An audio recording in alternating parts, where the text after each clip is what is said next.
Hello and welcome to the first elections callouts that is being recorded. I hope that you enjoy the callout or the callout video. Um, at the end of the presentation, there'll be a QR code. Make sure that you scan that or you find a way to scan that depending on where you're watching this video, because that QR code will send you to the next stage of the elections process after you are finished watching. But let's jump right into it. So, thank you for watching this video. The QR code is at the end of the video. Make sure you watch it all the way through, though. There's some pretty important information that we go over, like the requirements for office, the petition for candidacy, the election rules, some important dates, how to communicate with me and my committee, and any questions you have, and then also some details about the roles that you'll have the opportunity to run for. So, what roles can I run for in elections? You can either run for the president or vice president if you're a student here in West Lafayette, or you can run for the vice president of Indianapolis if you are an Indianapolis student. The time commitment for those positions is around 8 to 9 hours per day. So it is a full-time job if you want to look at it like that. And sometimes you're even working on the weekends as well. So it's a pretty large time commitment. But I mean, you are the student body president and vice president. The goals or the duties of the president and vice president is to lead the Purdue Student Government's main initiatives. This year, they're doing the Indiana Lifeline Law. So amending the real Indiana law that affects the entire state. And then also any other university operations that Purdue leaders could ask you to do. One of the other big duties is they're responsible for communicating with all administration that pertains to PSG and the student body. So that can look like talking to SAO leaders, BOZO leaders, vice provost of student life, maybe some university senate leaders, just anyone who can uh, who can either make their initiative stronger or you can make their initiative stronger. So, also another one of the big ones is the student body president and vice president are some of the main points of contact for representing the opinions of the student body. So if anything controversial is happening on campus, there's the opportunity that you could be asked, hey, what does the student government think about this? So you need to be well versed in what's going on campus and what the general consensus of the student body is. But you can also run for a senator. Every college here at Purdue has 3 Senate seats in the Student Senate. It's very similar to the way that the real Senate works in the United States, where every state gets a set amount of seats. It's similar to that. So the College of Engineering has 3 seats, College of Liberal Arts has 3 seats, College of Agriculture has 3 seats, and then also the college or the Purdue Indianapolis has 3 seats as well. They're just called the Indianapolis seats.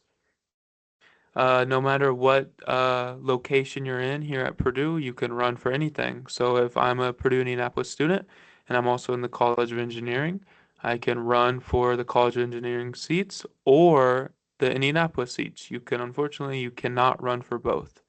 And then that goes also for if you're running for president, you cannot run to be a senator. You have to choose. A senator's main, or the time commitment for a senator is around 5 to 7 hours per week. Uh, Sometimes, if it's an off week, that could be less. If it's an on week, it'll be around that number. The main duties for senators authoring, debating, and voting on legislation that is then used to influence university policy. The majority of big changes that you see here at Purdue, some of them have came from the Student Senate. One of the biggest ones that everyone may know is Mental Health Action Week. That started as an ad hoc in the Purdue Student Government Student Senate. Just a committee that formed in there and then became its own student org now. And also, like I said earlier, it's the senator's job to represent their respective college. So, the senator for the College of Engineering is there to represent the students of the College of Engineering and their opinions and voices. Requirements for office. After you filled out the QR code at the end of the slides, the elections committee, as well as some SIO leaders, will check to see if you meet the regulations for recognized student organizations, requirements for members, officers, and advisors. This just makes sure that from Purdue's eyes, you are a qualified candidate and that you are in good academic standing and things like that. If you're qualified to run and you go through some next steps, then or I guess the big thing that you should be looking at is what's called the petition for candidacy and petitioning period. Uh, During petitioning, it's your responsibility to get a set amount of signatures in order to be then placed on the ballot and then voted on as a candidate. For senators, you must obtain the number of signatures that is listed below during the petitioning time period, and these signatures must come from students that are in your college, and they must be undergraduate students as well. With the technology that we use to gather signatures, it's not just someone writing on a piece of paper, it's through BoilerLink. We unfortunately cannot check in real time the status of the signature that you received. So if you're in the College of Engineering and you ask another student to sign your petition and they're in the College of Liberal Arts, that signature will count at that moment. But when we tally up the signatures every couple of days, that signature will not count. So just make sure that if you're in the College of Engineering or Agriculture, you're getting signatures from students who are also in your college. The signatures listed below are dependent on the population of the college. So you can see some of our larger colleges have the maximum amount of signatures required, which is 75. And then some of our smaller ones, or some of one are colleges that, even though they are large, they have smaller communities within them, depending on the concentrations, also have a lesser amount of signatures. If you decide to run for the president or vice president here in West Lafayette, you need to obtain 1,000 undergraduate student signatures. Doesn't matter what college they're in, all that matters is that they are undergraduate students. If you decide to run for Indianapolis vice president, you need 200 undergraduate student signatures as well. So, if you decide to go from this call out to one of the mandatory meetings we have, and then after that, or during that meeting, you'll be asked to sign what is called a petition for candidacy. What this is, it is a piece of paper that sits atop of the election rules, which will be sent to you once you put in your information in the QR code. And what it really means is, hey, I'm ready to start petitioning, and I understand all of the election rules, and I fully read it. What this document does is it allows the student court to say, hey, they signed the election rules, they understand them. If they break one of the rules listed in the election rules, then we have the authority to take away votes from their campaign. And you will receive this petition for candidacy in the mandatory meeting, which the date and time for that will be given to you once you fill out the QR code at the end of the slide. So the petition for candidacy sits atop of the election rules. The election rules outline everything that the election entails. It's the governing document for elections. Um, Everything from how does money work in the elections, how many signatures do I need to get, how are the results released? everything is in the election rules. So as soon as you receive them, after you fill in your information, the QR code, please read them in their entirety. The timeline. So right now we're in stage one, which is the callouts. After this, so around mid-February, there'll be a meeting, a mandatory meeting with everyone who fills out the QR code. We'll have one in the mechanical engineering building here at Purdue, and we'll also have one in Indianapolis. This meeting is mandatory because it dives deep into election rules, and if you attend the meeting, you will know everything about the election rules, and then at the end of the meeting, that's whenever you'll receive your petition for candidacy. Now, if you are watching this now and let's say you're going on a study abroad or you're starting a co-op and you won't be here in West Lafayette, there is the virtual option. So you're not cut completely out from the process. You just have to make sure that you make your needs known to me. And then after the mandatory meeting, it's petitioning. So that's whenever you go out and gather your signatures. Petitioning lasts a little less than a month, so you should have ample time to receive the signatures. It's really just dipping your toes in the water for election, and it serves the purpose uh, for senators and president, vice president that you have enough students backing you and your initiatives to then be placed on the ballot. And then after petitioning, we go into spring break. And then after spring break, the ballot is released. So remember, if you received enough signatures during petitioning, then you're placed on the ballot. If you did not receive enough signatures during petitioning, you are dropped from the process and you are no longer a campaign. And then after the ballot is released, we go into senator debates. These are new this year. Every senator will have the opportunity to speak about their goals, their initiatives, answer some questions, and that will be posted on the Purdue Student Government social medias and sent to the respective colleges, the students within the colleges, just to have a way to get the senators' voices out there to their students. At their senator debates, we go into open campaigning.